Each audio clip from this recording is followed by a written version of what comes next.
चमेली भी हमारी वैन में आती थी और बात यह है कि वो मेरे पास ही बैठती थी।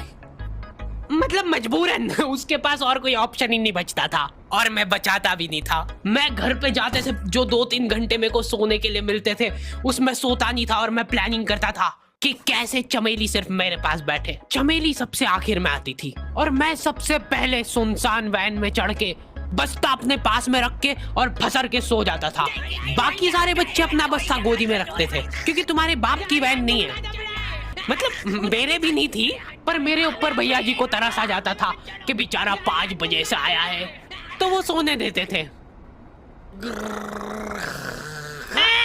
अरे कैसे चला रहा है ये गाड़ी? रुक जा, गाड़ी चलाना नहीं आती क्या? देखो, आदमी इतना तभी चिढ़ता है जब उसकी जिंदगी में कोई लड़की ना हो। नहीं है ना? नहीं, मैं समझ सकता हूँ लड़की ना होने का दुख दर्द। मैं भी किसी जमाने में लड़कियों की तलाश में गली मोहल्ले भटकता था।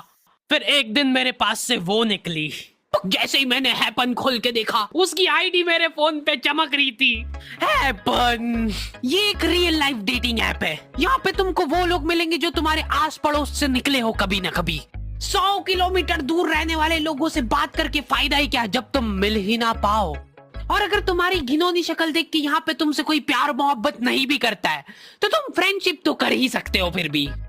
सो go and check it out happen, link is in the description. लेकिन मैं सोता नहीं था, मैं आंख बंद करके चमेली के घर का इंतजार करता था। तो क्योंकि चमेली आखिरी में आती थी तो वैन पूरी पैक पुक हो रखी होती थी, बच्चे बाहर उबल रहे होते थे और मैं अपना बस्ता पास में रख के एक्टिंग देखो एक्टिंग। और जैसे ही वो आती थी, हड़बड़ाना नहीं, ऐसे टाइम पे हड़बड़ाते नहीं है कि फटाफट बैग उठाया और आओ इधर बैठो जल्दी। मत करना ये हरकत, भाग जाएगी वो। ठरक नहीं झलकना चाहिए जरा सी भी, एकदम सटल रखना है। क्या हुआ? और कहीं जगह नहीं है क्या? तेरे मुंह में मूत दूंगा मैं। अच्छा ठीक है, इधर ही बैठ जाओ। देख रहे हो एक्टिंग, देखो तुम लौंडे की। ना जाने कौन सी नशीली खट्टी मीठी खुशबू लगा के आती थी चमेली। आज तक उसकी खुशबू है मेरी नाक में। मैं वो खुशबू का पूरा मजा ले ही रहा होता हूँ, इतने में एकदम भभका बास आती है निकाह से। जैसे ही मैं बाहर झांकता हूँ, मरा हुआ कुत्ता पड़ा है वहाँ पे। एक काली कार सूख करके निकली और मेरे बच्चे को मार दिया। कैसे करके निकली? शुक। ऐसे नहीं निकली थी, मैं यहीं पे खड़ा था, वो कार आई थी और जैसे ही वो बच्चा नीचे आया तब वो खड़ा, वो बच्चा चिल्लाया और फिर कार शुक करके भाग गई। उधर कुछ बच्चे ऑटो रिक्शा से भी आते थे स्कूल। ऐसा लगता था कि पूरे स्कूल के बच्चे इस एक ऑटो रिक्शा में ठूस ठूस के ले जाता है वो। ये ऑटो वाले और भैया जी दोस्त थे और अब ये बीच सड़क पे रेसिंग लगवा रहे हैं। इनकी गाड़ियां उबला रही है बच्चों से, फिर भी नहीं मान रहे ये लोग। नहीं जीतूंगा। स्कूल जाके वो पीछे मुलट के देख रहा है तो एक बच्चा नहीं बचा उसके ऑटो रिक्शा में। हमारे भैया जी बेचारे पीछे से उनके गिरे हुए बच्चों को उठा उठा के ला रहे थे। ये सब हरकतें करके हम लोग जैसे तैसे कैद खाना पहुंच जाते हैं।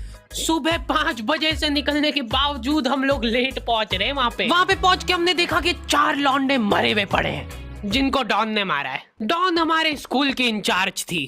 डॉन का कद छोटा था और पेट मोटा था और आश्चर्य की बात यह है कि समय के साथ उसकी हाइट कम हो रही थी। मतलब बड़े नहीं बड़े वो चलता है एक बार को, पर इसकी कम हो रही थी।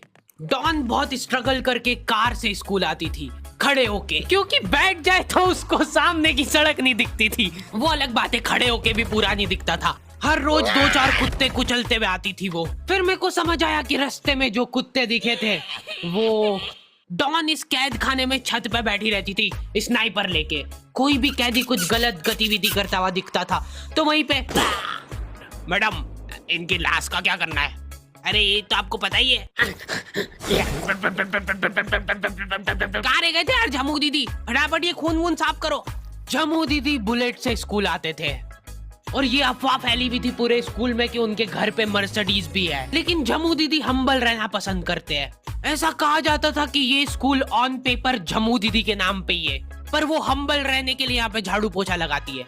वैसे मैडम इन्होंने करा क्या था? गैर कानूनी पेन फाइट का सट्टा खेलते थे ये लोग क्लास में। उससे मेरे को प्रॉब्लम नहीं है, मेरे को क्यों नहीं? हाँ, हमारी क्लास में पेन फाइट का सट्टा चलता था। हमारे इधर जो लौंडा पेन फाइट में जीतता था, सामने वाले का पेन उसका हो जाता था।